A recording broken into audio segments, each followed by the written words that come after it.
Tin Man is a living being which has been bred or has adapted itself to serve a purpose. I find that interesting. Why? Must living beings have a purpose? Or do we exist for no reason but to exist?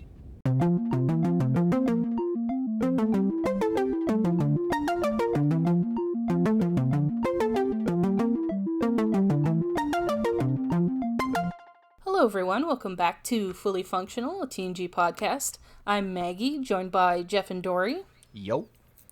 Jeff and I are huge Star Trek nerds, and Dory's a Star Trek novice, and we are taking her on her first journey through Star Trek: The Next Generation. Today we'll be discussing the Season 3 episode called Tin Man.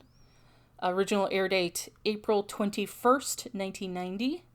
And as always, we'll take it to Dory for the recap. Okay, let me just preface this with saying this recap is going to be a fucking mess and a half. It's been a day, and I did not read my notes before we started recording, and yeah, this is going to be a absolute train wreck.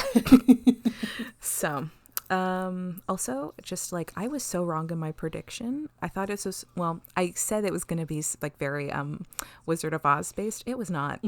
I can try to figure out a way to make it Wizard of Oz based, but that seems like a waste of everybody's time. Yeah. Okay. So the gang has they were making charts of some system, and they're like, because they're the planets being colonized or whatever. So they're like, we need to figure this shit out first. Okay. So then we meet, it's like the USS Hood. We meet Captain Robert DeSoto. And I wrote, is he going to die in front of our eyes? Because like every time we meet a new captain, they fucking die in like a horribly tragic way. Especially considering how much like familiarity they built up with him. Like, oh, yeah, they know him. Oh, geez, something's going to happen. Nope. Apparently, a lot of that has to do with, sorry, I'm sidetracking briefly into, what do you call it? Into background corner. What would it be called? I can't remember. I had a name for this earlier. Anyway. Behind the corner? Yeah, I'm into that. Behind the corner. So this probably has a lot to do with the fact that, oh geez, what is his name? He's one of the people who's now like not a main producer, but he's like a production producer. Michael Okuda. There we go. So he's having a lot more to do with the production by this point in time, and that probably has a lot to do with why we're getting little callbacks to or little flavor things like this. So for instance, the USS Hood was actually a ship that they were going to meet several episodes ago. I can't remember exactly which one, but yeah, I recognize the name.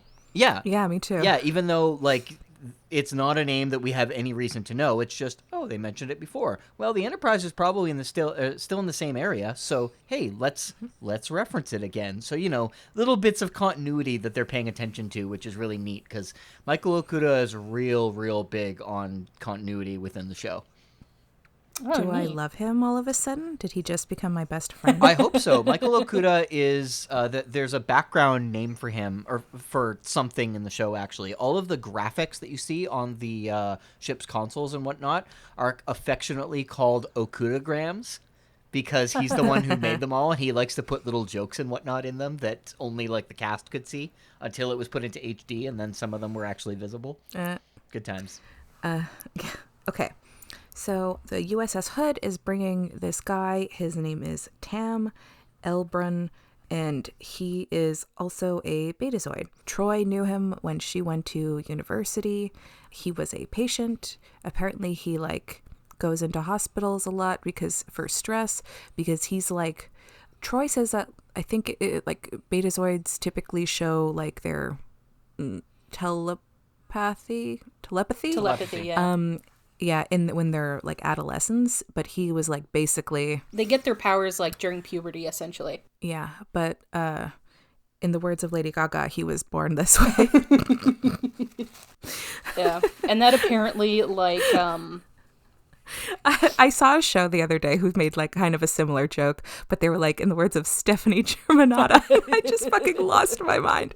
But this is now relevant, so I can't take credit for the joke, but I think it was from What We Do in the Shadows, the TV show. It's very good. Highly recommend.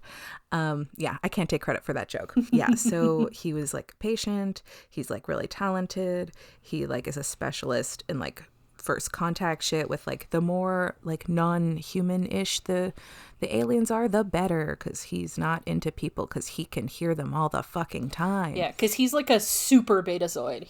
His powers are like, yeah, he can't shut out other people's thoughts, so he just hears everything all the time. yeah. So they have him on board because there's this like star that's like gonna explode, but then there's like a probe or something that saw this like almond looking thing that was like near the star, and they're like trying to figure out what it is, but the star's gonna explode, and when it explodes it's gonna like destroy that thing, and the thing is called the Tin Man.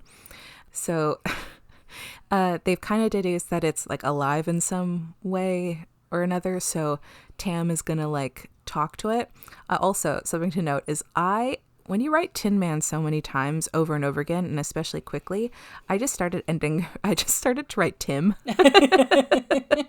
in my notes at one point. So it was just Tam and Tim. Tim Tam. Yeah. Oh, damn. Oh, those are good. Tim Tams. So Tam is like kind of intense. He like throws information at Picard. I don't know. He's just like, he's kind of touchy about some shit. But I mean, I guess it's rightfully so, because like apparently there was some like disaster thing that happened that he's like blamed for, and Riker doesn't trust him, and Picard, there's just like some tension. Mm-hmm.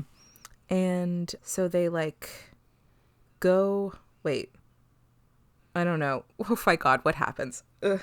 This is what happens when I don't read my notes. It's been a day. Oh, yeah. Oh, so yeah, the star's going to turn into a supernova. That's what the fuck is happening there. So it's organic creature, blah, blah, blah, born in space, whatever. So Tam wants to, oh yeah, okay. So then they're like, oh, by the way, there's like 2 Romulan cruisers that are on their way, because it's like, quote unquote, their space or something. And they're like, oh, the Romulans are going to like tear them up. They're like going to like dissect them or whatever. So like Data actually like clicks with Tam pretty quickly, and because like Tam can't hear Data, so I guess it's kind of like calming and just like less stressful. Yeah, because he can't read Data's mind. Yeah, so Data's also like the resident oh God, what was the word? Space plant, let's call it, because I can't remember. Like xenobiologist, I think. Yeah, I can't bother to look at my notes for this at the moment, because I'm looking for one word.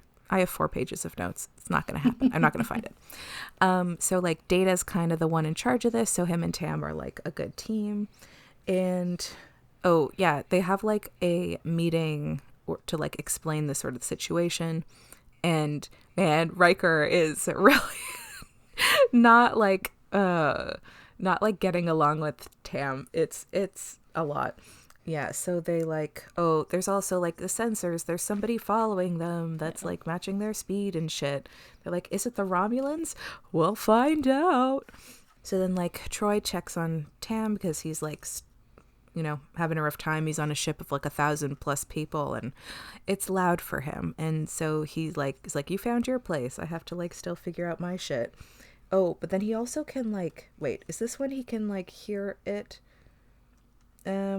Oh yeah, okay, so Tam can like sense the Tin Man, and he can like sort of feel that it's lonely. Like that's how super like strong his like talents are, because like Tin Man's like very far away. It's 23 parsecs beyond farthest manned exploration.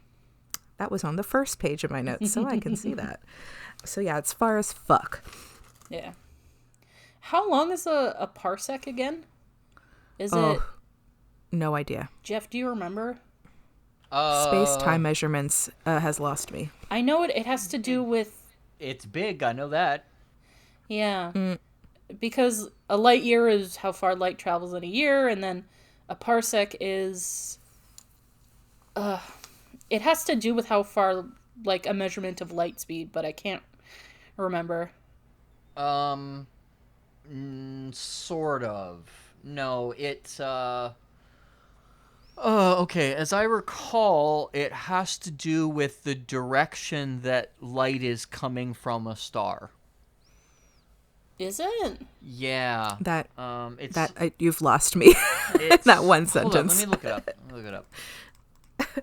In the meantime, we'll get back to parsecs. Yeah. But so then like Picard calls the computer to be like, "Where's Tam?" And he just literally walks through the door like Kramer on Seinfeld. Like literally right there.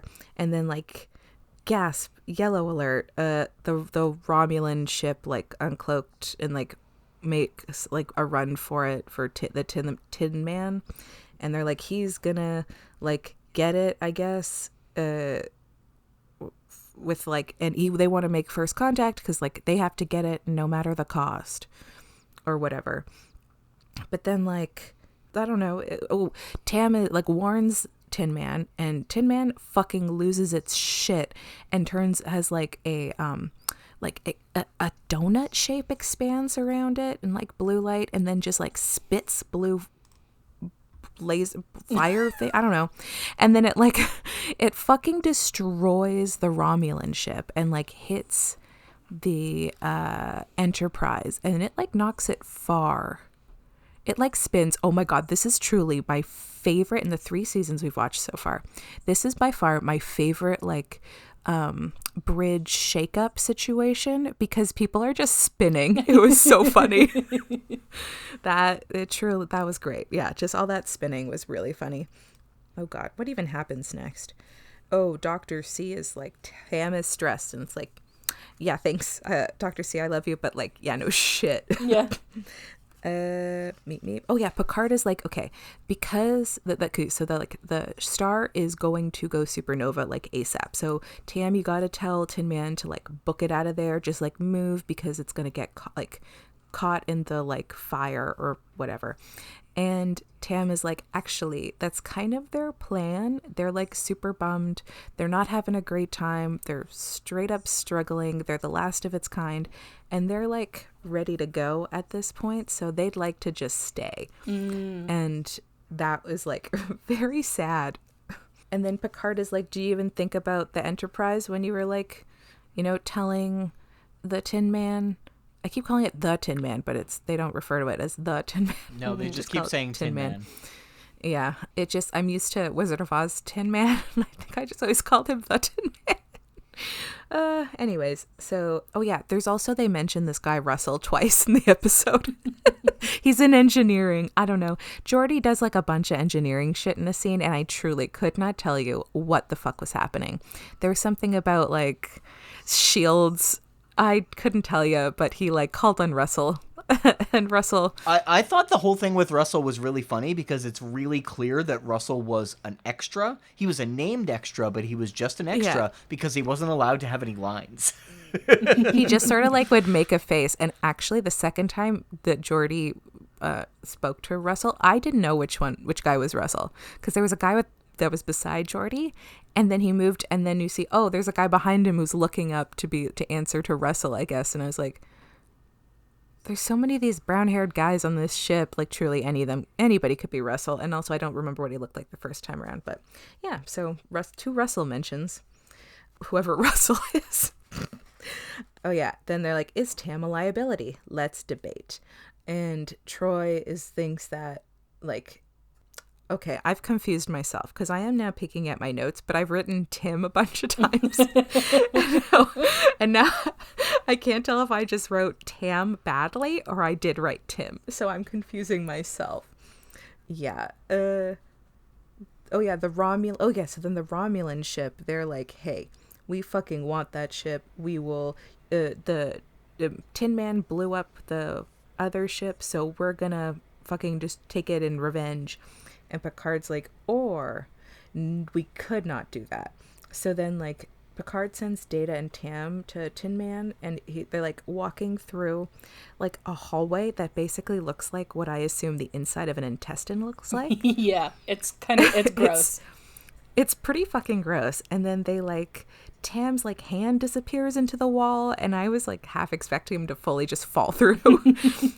But then they go to, I guess, what is like the like I don't know, the Tin Man's bridge or something. I don't know, just like a bigger space.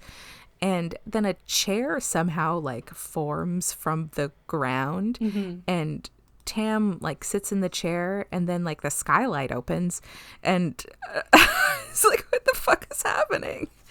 So then the Romulans are like shooting. I don't know what happens. Tim put up shields. Oh, the doors are really creepy textured in Tim. I did not. They like look those. like straight up. They look like sphincters. I was going to say the entire ship is very vaginal. Human body. Yeah. Well, because yeah. the idea is that Tin Man is a creature. It's a living being. Yes. But for unexplained reasons, it's also has its inner structure is like a ship, and humanoids can breathe for some reason. It has a nitrogen oxygen atmosphere in its belly. I mean, YOLO. Yeah. And so, okay, so they're in the thing. Tam is like, oh, it's so quiet in here. I think I'd like to stay there here. And then, oh shit, this is when they knock them out. Okay, Tam is the one that sends everybody spinning. Yeah. Yes. That's well, this it part. happens Okay. twice. Do they spin twice? Yeah. Oh god, I watched this yesterday and I don't remember anything that happened. Because I just wrote, I see my notes, my last page of my notes, I wrote, Picard and Riker spinning, lol. Yeah. But the second spin is like slower, and like Picard and Riker are just like, they just slowly spin around in place. Yeah, as opposed to like flailing. So then like the Enterprise is sent 3.8 billion kilometers away.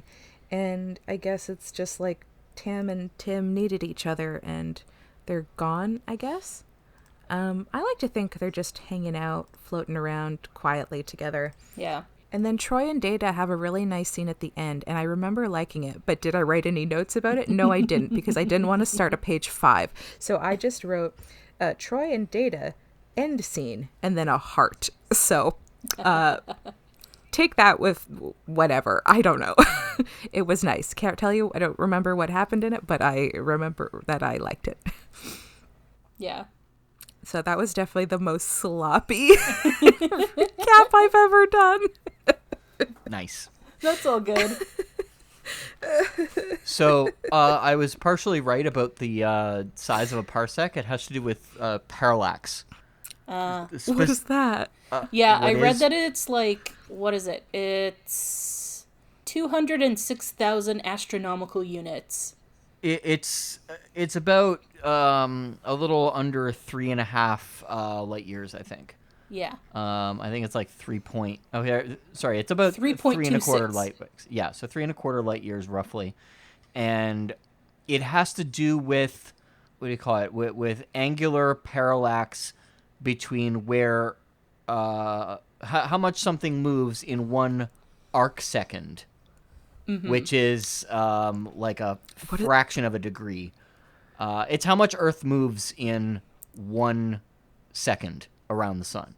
So Okay, but it's what a the measure. fuck's an arc second? I've never heard of that before. It's how much Earth moves around the sun in 1 second, An arc second. which is 1/36 hundredth of a degree. Oh, So it's a measurement of the parallax of that and a distant star, and it's not easy to explain. It's a bit of trigonometry. Yeah. Oh boy. Oh, that's math. I'm out. Okay, fair enough. Yeah. So 1 parsec, it says, according to Wikipedia, is approximately 30.9 trillion kilometers. Oh, is that all? Oh. Yeah. Oh my god, so that was really fucking far. Yeah. Yes. Yeah, that's well. I mean, the nearest the nearest star to Earth is, I think, like 1 1/3 light years, roughly. Mm-hmm. And And So- how many light years go into a parsec? 3.25 3.26. or 2.6. Sorry, yes. Oh. Yeah. Oh, wow. Yeah, so the distance between us and, that times 3. Yeah, so they said it's Oh, wow. 23 parsecs out of whatever the deepest For the farthest manned trip exploration. Okay, yeah. So it was approximately 75 light years away. Wow. Which is a little far considering what was going on, but, Yeah. A little far. Yeah. Yeah. Oh, wait, so I guess now they technically, wouldn't they now have to, change the limit of the, beyond the farthest manned exploration now that the Enterprise has gone out there? Yeah, I guess, because now they've gone where no man has gone before. The record. Yeah. I mean, that is the Enterprise's whole mission is to, the Enterprise's whole mission is, they go out beyond the reaches of what we've explored already. Oh, they went really far above and beyond the reaches this time. Yeah. They reached very far. Mm-hmm. And then they got knocked back 3.8 billion kilometers. So not quite as far as they originally were, but No. far-ish. Yeah. Well, 1 trillion's 100 billion, so. I can't deal with math. It's been a day. Yeah. I'm kidding. Well, also humans are not equipped to deal with numbers that large.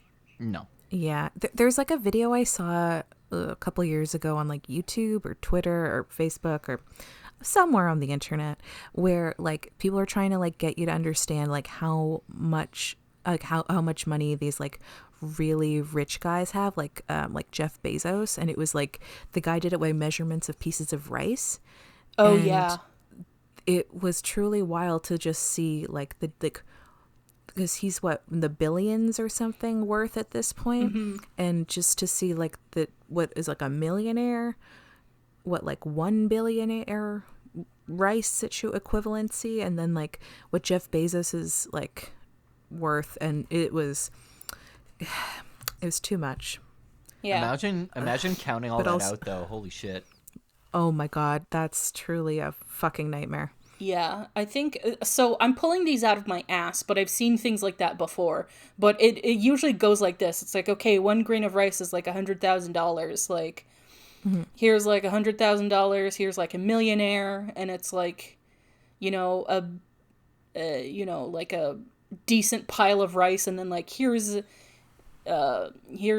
here's how much Jeff Bezos is worth, and it's a room full of rice. Yeah. Just one room of all rice.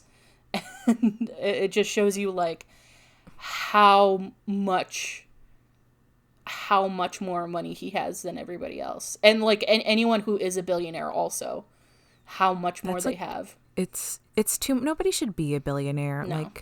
If you're a billionaire, you definitely have the ability to do some fucking impactful good, and still you're what if I buy a 6th massive yacht? Yeah. Why do you need so many yachts? Hey, billionaires, if you're listening to our show, do better. Yeah, billionaires. Yeah, I'm not joking when give I us say some money. I think being a billionaire should be illegal. Yeah. No, redistribute the wealth. Yep. Give me some money. I could do with some money. Yeah. It's oh, but it's there's people that complain about that, but it's here, you're still allowed to have $999 million. I think you'll be fine. Just, what I don't get? What do you use? What do you buy? What do you spend your money on for that, that much money? What is available to buy? Mm-hmm. What are you spending your money on other than yachts? Government. Oh, politics, yeah. Oh, I guess an island? Yeah. I don't know. Just that. I just can't picture what I just assume for me personally, I can't imagine what I'd do with $1 million. So think of billions of dollars. How would you spend? You can't spend all that in a lifetime. Mm-hmm. What the fuck are you going to do with all that money? Yeah. Just, I remember in elementary school, there was a thing we had to do in math class where it was you had to budget out what you'd spend in a year, and they gave you different options. So it's you get $2 million or $200,000 or $20,000, like that sort of thing. And then they gave you a whole list of like expenses and stuff. So it was like, you know, electricity, mortgage, and then that kind of shit. But then it also had like, you know, season tickets to the ballet and like shit like that. So like, of course, everyone chose like the most money, right? Everyone was like, yeah, $2 million. And then I did too. And it was actually really hard to spend the money. Yep. You know, because it's just like you have so much. And it's like, the weird thing is that money, if it's not being spent, is useless. It's worthless. Yeah. If you're not exchanging it for goods and services, because it's not doing anything. It's just there. So I think it's immoral to hoard that much money. In most cases, what they're doing with it is using it to accumulate more money. Yeah. At what cost? Like, stop it. Yeah. Well, that depends on how much money it is. Oh my God. Yeah, I walked into that. Yes. I absolutely walked right into that. Yeah, it's just, that's too much money. Donate it. Give it to people who like, oh my God, you could fucking end world hunger or something. I don't know what world hunger costs to end, but I just would think with like $200 billion, you got to make a dent somewhere. Or just like get clean drinking water for people around the world. Like, That'd be nice. fucking do it. There's so many places that are just like think about other people for like 30 seconds. They do think about other people, specifically how those other people can make them more money. Yeah. People who are not related to their company, that can't make them money, that they can't profit off. The thing is like, if they thought about other people, they wouldn't be a billionaire. Yes. I know. And I'm just like, actually, you know what's a literal example of that is Dolly Parton. Like, if she didn't give away so much of her money, she would be a billionaire. Like, I think it's legitimately. like her birthday. Is I it? think it was her birthday. I think her birthday was like yesterday or something. Hold on. Or today. Whoops, I pressed the wrong thing. Let me see. Dolly. I remember seeing something on Twitter. January 19th. Oh, That's cool. today. Happy birthday, Dolly Parton. Happy birthday, Dolly. An icon. Yeah. An icon. Brought us the vaccine. Yes, Vaccine. I'm a Moderna girl. Nice. Thanks, Dolly. I mean, when the vaccines became available, I was like, I'll take whatever. But but I truly love the Dolly Parton one, which at the time I did not know the name of it. I Yeah. just was like, the Dolly Parton one would be ideal. Yeah. I want to be on Team Dolly. And I was. By pure, just like coincidence. Anyways, happy birthday, Dolly. You're wonderful. In case she listens. Yeah. We're assuming a lot of people listen to this podcast. Billionaires, Dolly Parton. Sorry, Jeff, I think we got off on a whole thing while you were trying to say something. I don't Oh, yeah. remember what I was trying to say, so it doesn't matter. Oh, yeah. I guess the episode. Yeah. Yeah, I don't know. I didn't care about this episode. I just... So here's the thing. This episode, the people who wrote it, it's actually based on a short story that two of them wrote, like, I don't know, back in the 1970s. And the story got turned into a novel, and apparently the novel did quite well, and the original short story was pretty good. But this adaptation of it, it just doesn't work for what Star Trek doesn't hit. storytelling is becoming. It's about a character that we immediately don't like. And it doesn't really give you a reason to like this guy.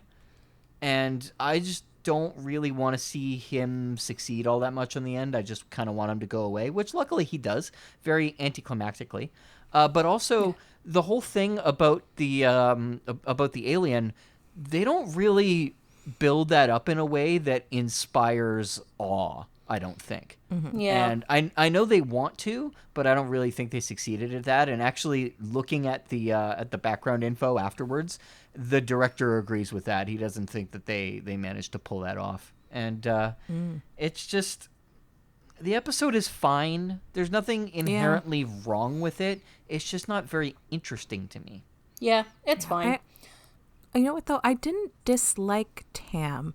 I do like that we got like a much better idea of like why he behaves the way he does. So I was kind of sympathetic. I didn't like love him, but I was like, I didn't dislike him, but I also liked that he bonded with Data and that he got some peace in the end. But yeah, I don't think it was a bad episode, just like not something I'm ever interested in watching again. Yeah. Yeah. I think, I don't think it fully explores... I don't think you can do this in an episode just by itself, but I don't think it fully explores, like, really the having to deal with hearing everyone's thoughts all at once, all the time. That sort of thing. However, I fully doubt that this was their intention. I don't think this was on anyone's mind, but I think, like, you could read some parallels into this about, like, neurodivergence and, like, you know, being autistic and things like that. Definitely Because- not on anyone's mind. Yeah. Yeah. Because, you know, so sometimes a big thing with autistic people is sensory overload and that sort of thing. And just, like, and I follow a lot of, I don't follow anyone on TikTok. I just see my For You page. Coward. Sorry, Yeah. no, I'm joking. But I never go to my following feed. I always just exclusively go to the For You page. So I see a lot of autistic people on my For You page and what they talk about. So that's the place I'm speaking from. I have my own suspicions that I have maybe slightly, but, like, nothing too deeply explored or confirmed. So I'm still maintaining that I'm speaking about this in, like, an academic sense and purely through what I've heard from other people. So just so you know the context in which I'm speaking.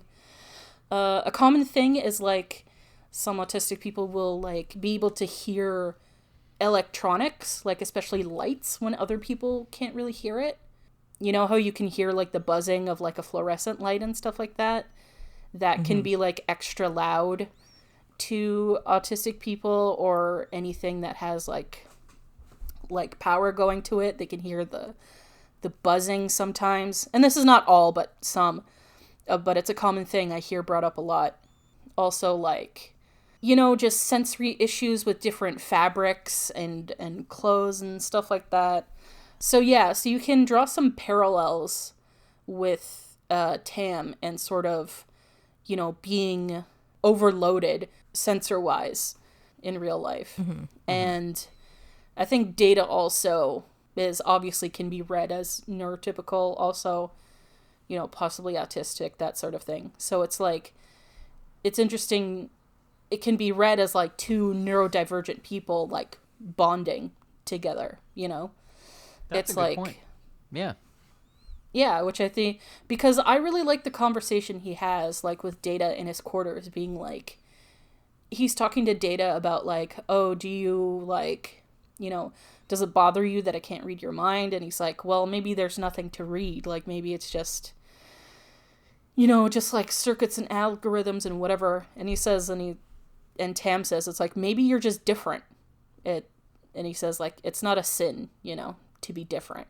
That was a pretty sweet conversation. Yeah, I really like that, and I really read a lot of that being like, I mean, it has this episode has problems if you're reading it that way, but Yes.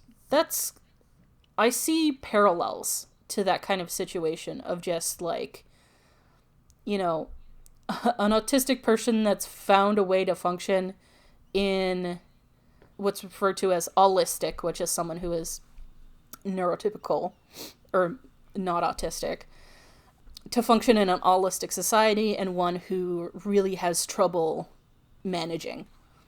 You know, because people are not very accommodating to those sorts of things.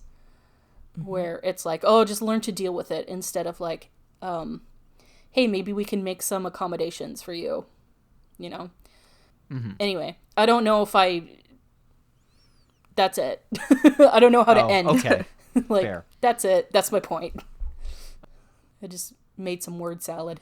While this episode can definitely be read that way, unfortunately, there's a couple of there's a couple of things the episode does that kind of lock it in the time period that it was written in. Mm-hmm. And one of them, I think, was referencing ESP.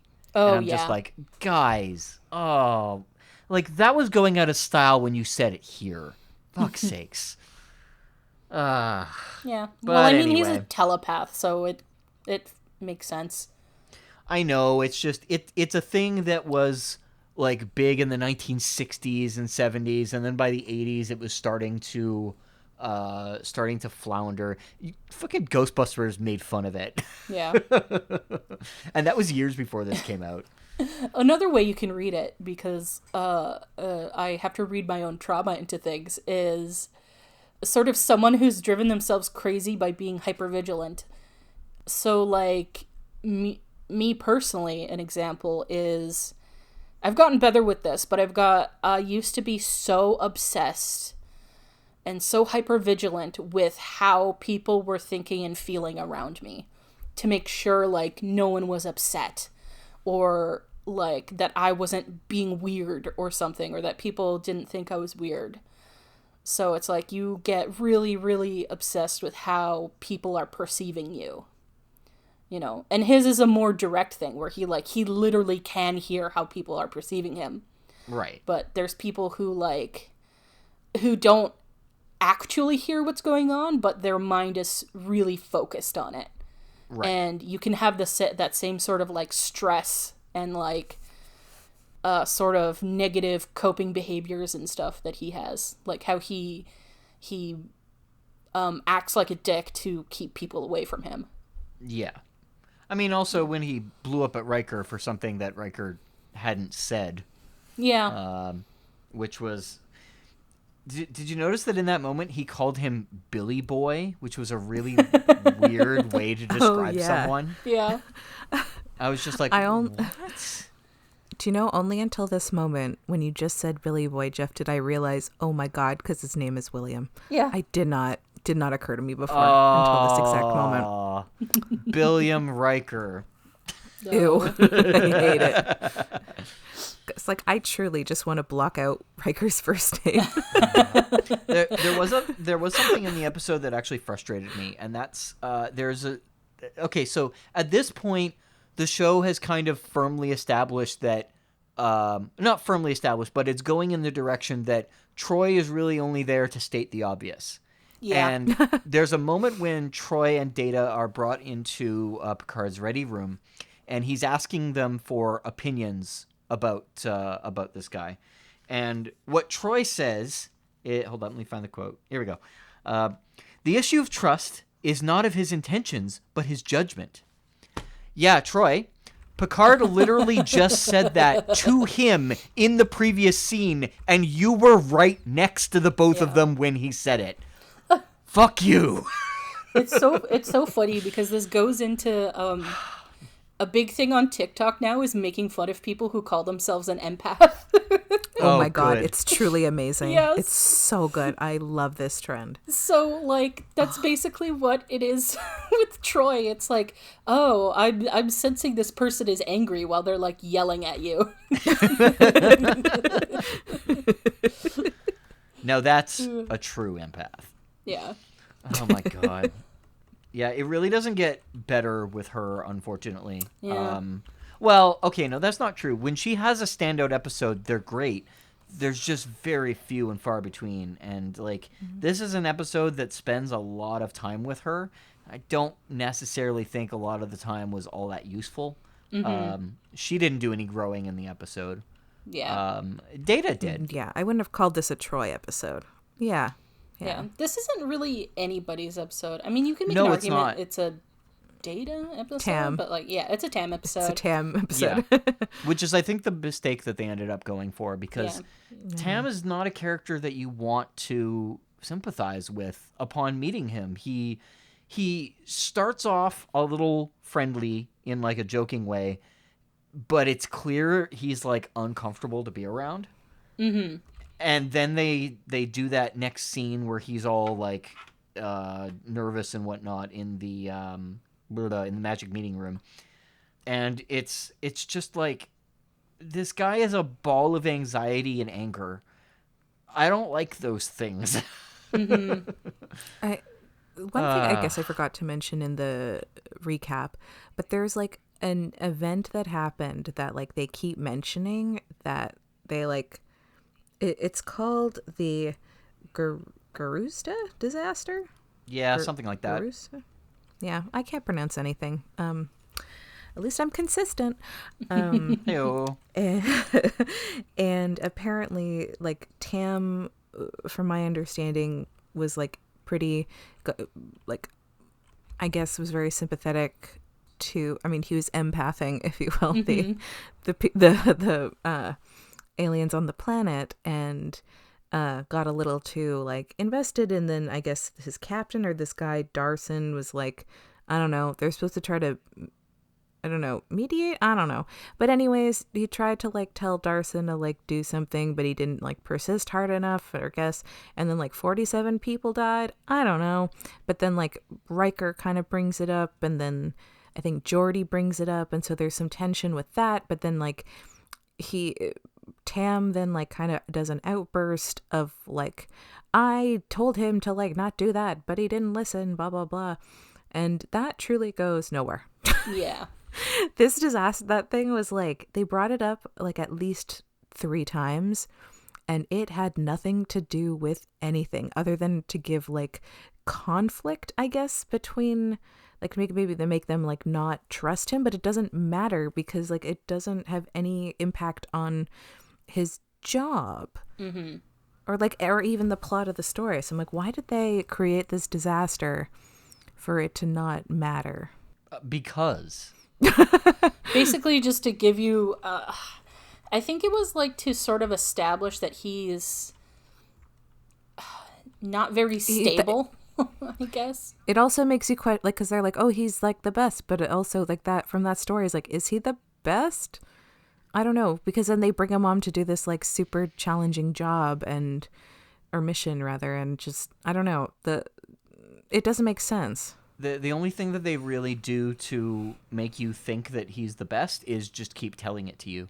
Yeah. Or that Starfleet has put their trust in him, so therefore that's it. That's the way it has to go. I love being told someone's the best without them proving it. Yeah. Precisely. I love it. This episode has a lot of issues. Yeah. Yeah. It's like, I think I usually watch this episode just because it's like, it's easy to watch. It's easy to just have fine. on. Yeah. It's not like the worst episode ever. But I think, like you said earlier, it's fine. It's just like, eh. Especially, like, with the episodes we've had, like, so far. It's nothing special. Yeah. There's a weird line that Tam had, actually, that I kind of fixated on it for a little while because I know they were just fixated. I know they were trying to go for something with it, but it really doesn't make any sense. He was talking about this species that he was with before, that he was communicating with and whatnot, and they had a 3-day ritual for saying hello, and I'm just like, wouldn't they just like die from never accomplishing anything eventually if they're doing stuff like this all the time? Well, you don't know how long the species lives. Like, maybe they live like fucking 2,000 years and like that's not a big deal. Maybe they don't have to eat as often. Like, or they're completely includes alien. Food. We don't know what the procedure is, so maybe it includes like naps and eating. Let's be fair here. Star Trek is not good at doing species that are actually completely alien. Mm-hmm. So my immediate thought is humanoid, very similar to humans in some way, because that's what Star Trek usually does. Well, they did say specifically that he gravitates towards non-humanoid species. Okay, that's a good point. I guess we should go to favorite moments and lines then. Okay, number 1, the spinning. The spinning was great. There's also a line where, like, near the beginning, after they've had their like group meeting, Tam goes, "So Data, I guess you're the brains of this outfit, huh?" And everybody's just like, "The fuck?" I like that. And then I don't know. From what I wrote in my notes, I liked the Troy and Data end scene. Yeah. But I don't remember it. Yeah, I guess. Oh, and Russell. Russell's a good time. Other than that, like, meh. I think I mentioned before that I really like the conversation between Tam and Data in his quarters. It's nice to get the perspective of Tam too, because he has a conversation with Troy later on where he's like, it's really nice to like get to know someone actually, like not just get it all at once.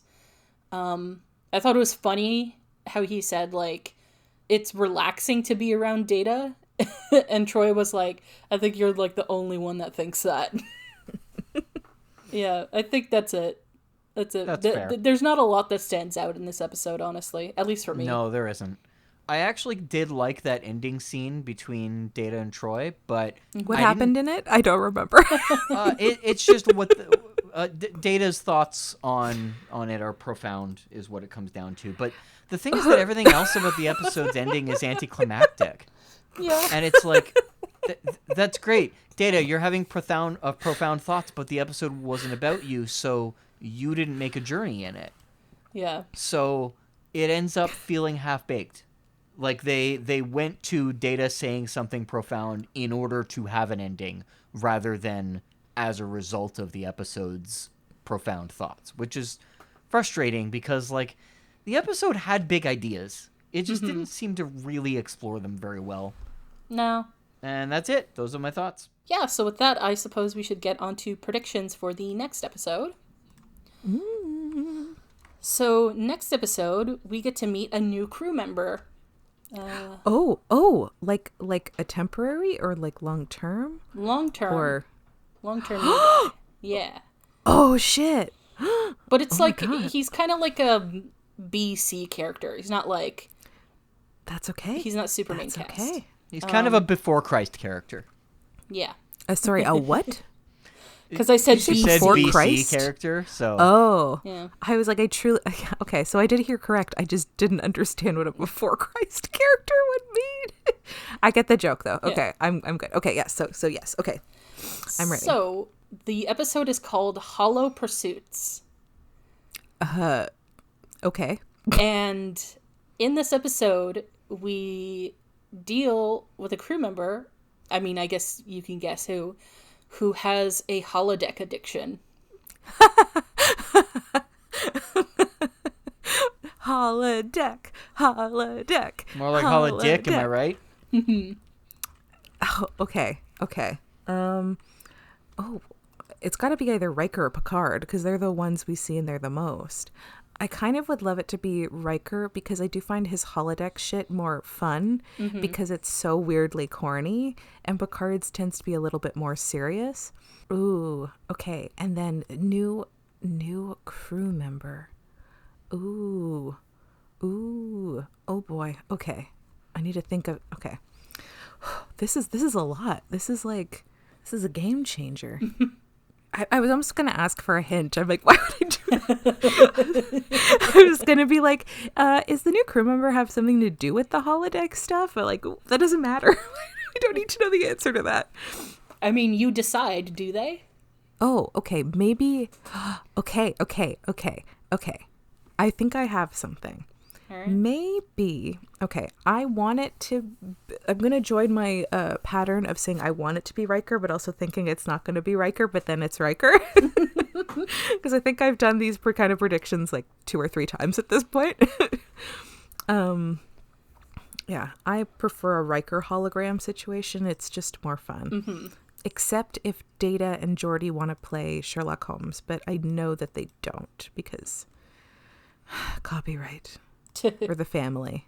So, okay. So maybe, oh my God. Okay. So new cast member, new crew member. I mean, also a new cast member. Yeah. So maybe this is like the person has come on and they're like maybe just fresh from the academy. You said guy earlier. So I guess it's maybe it's somebody that maybe Riker, okay, has like a history with in some way. Like maybe this is also an Alaskan child. Maybe he knew him from like a long time ago And then he's like fresh from the academy and he's never been in a holodeck. And he was like, here, like, I'm going to give you, I'm going to show you the holodeck, how it works. And they just get like way too fucking into it. Okay. And because like this guy gets really into it. And then Riker just is like, okay, well, it can do this. It can go more and more and more and more. And yeah, until Picard eventually has to step in and be like, Riker, call it a day. Yes, that's my prediction. All right. Well, if you'd like to see if Dory's correct, watch along with us and join us for the next episode of Fully Functional, a TNG podcast. Goodbye.